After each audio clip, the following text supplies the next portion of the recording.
O livro da vida é uma obra única, não feita pelas mãos humanas, mas criada por algo completamente diferente. Encontra-se no domínio celestial e é propriedade de Jesus Cristo. Ao longo da história, Deus deixou claro para seus servos e profetas que ele possui um livro extraordinário, atualmente aberto, contendo um registro de nomes.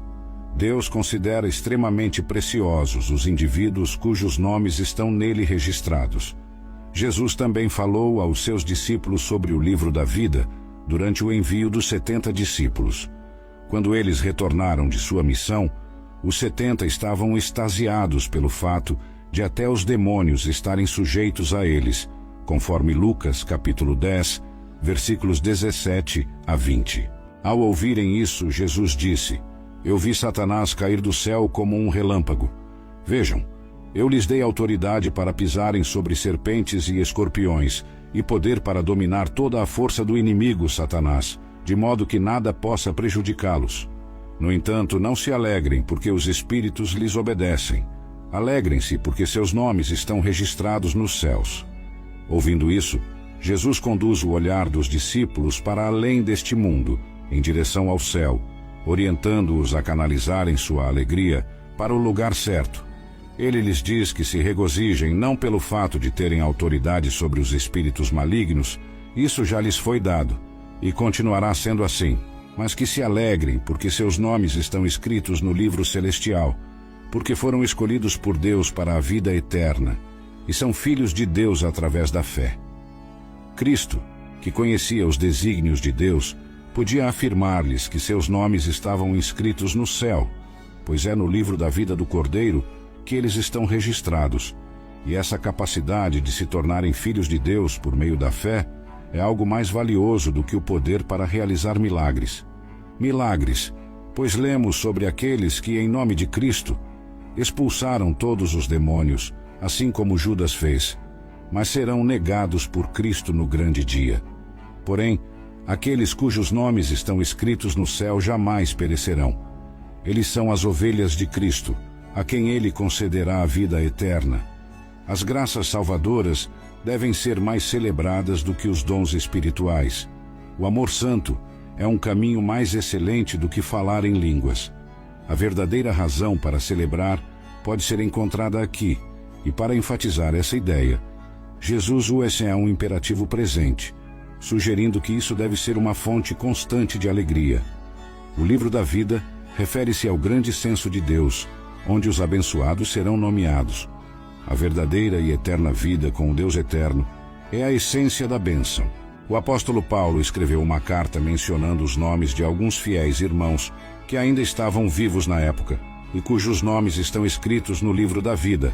Filipenses capítulo 4, versículo 3.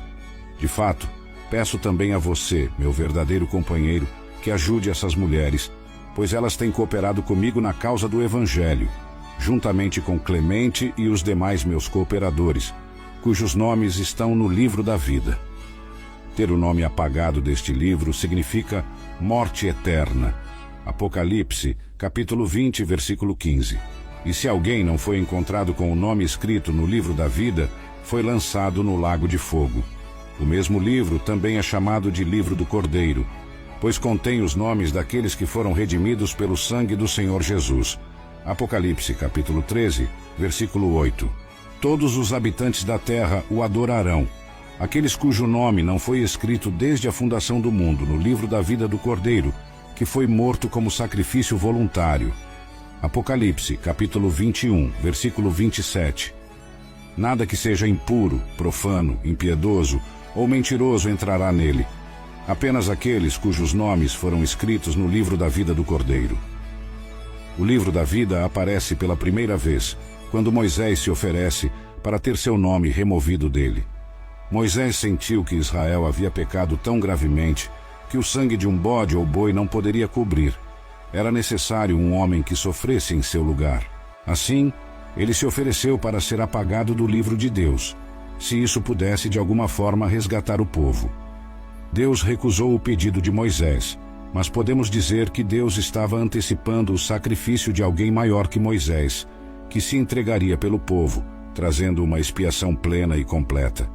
Esse alguém se colocaria entre o povo e a ira de Deus e diria: pune-me. Claro que ele não poderia suportar isso, era demais. Ainda assim, o nobre espírito de Moisés brilha tão claramente nesse grande acontecimento. É claro que Jesus teve o mesmo coração sacrificial quando morreu por nossos pecados. 1 Pedro, capítulo 3, versículo 18. Pois Cristo também sofreu pelos pecados uma vez por todas, o justo pelos injustos, para conduzir-nos a Deus. Ele foi morto no corpo, mas vivificado no espírito, 2 Coríntios, capítulo 5, versículo 21. Aquele que não conheceu pecado, ele o fez pecado por nós, para que nele nos tornássemos justiça de Deus. A resposta do Senhor ao apelo de Moisés foi: quem tiver pecado contra mim, eu o apagarei do meu livro. Deus concordou em poupar a nação, mas reservou o direito de julgar pecadores individualmente.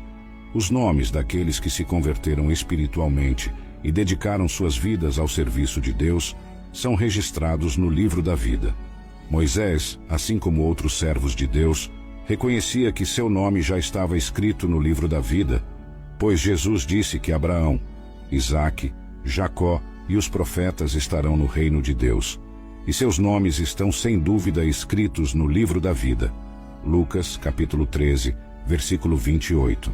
Naquele lugar, haverá choro e ranger de dentes quando virem Abraão, Isaque, Jacó e todos os profetas no reino de Deus, e vocês sendo excluídos. Os nomes daqueles que estarão no reino de Deus serão escritos no livro da vida. Malaquias, capítulo 3, versículos 16 e 17. Então, os que temiam o Senhor falavam uns aos outros, e o Senhor prestava atenção, o Senhor escuta atentamente e ouve, e um livro de lembranças é escrito diante dele para aqueles que temem o Senhor e valorizam o seu nome. Eles serão meus, diz o Senhor dos Exércitos, no dia em que eu fizer a minha própria possessão, e terei compaixão deles, assim como um homem tem compaixão de seu filho que o serve. Deus deixou bem claro que o nome de uma pessoa pode ser retirado do livro da vida. Apocalipse, capítulo 21, versículo 27. Nada impuro entrará nele, nem aqueles que praticam o que é vergonhoso ou enganoso, apenas aqueles cujos nomes estão escritos no livro da vida do Cordeiro. O que mais Deus registra? Parece que até os desafios enfrentados ao tentar viver uma vida santa diante da adversidade e tentação são documentados no céu. Em um momento difícil de sua vida, cercado por inimigos, Davi, o futuro rei de Israel, suplicou a Deus para lembrar do seu sofrimento, pois estava destinado a se tornar o próximo rei de Israel. Salmo capítulo 56, versículos 6 a 8. Eles me atacam, escondem-se e espreitam, observam meus passos, aguardando ansiosamente para tirar minha vida. Lança-os fora por causa de sua maldade, em tua ira derruba os povos. Tu contas as minhas aflições, recolhe as minhas lágrimas em teu odre. Acaso não estão todas elas registradas em teu livro? Deus não exclui ninguém da justiça que o Evangelho oferece, exceto aqueles que por incredulidade se excluem. Porém, os orgulhosos e obstinados, que se recusam a aceitar a justiça de Deus, terão o destino que eles mesmos decidiram. Se o nome de uma pessoa está registrado neste livro, isso indica que Deus a considera justa e que ela poderá herdar a vida eterna, se permanecer fiel até o fim. Jesus Cristo conhece cada nome no livro da vida. Cristo não apagará os nomes daqueles que têm fé nele. Em seu sentido mais fundamental, o livro da vida é um registro das pessoas que foram redimidas e passarão a eternidade com o Senhor. O livro do Cordeiro é outro nome para o livro da vida. Sabemos que estamos cientes de que desejamos ter nossos nomes escritos no livro da vida. Sentimos o impulso de compartilhar nosso conhecimento com o máximo de pessoas possível e não temos razão para não espalhar essa mensagem. Sejam vigilantes, pois o Beast, ou fera, tentará nos desviar.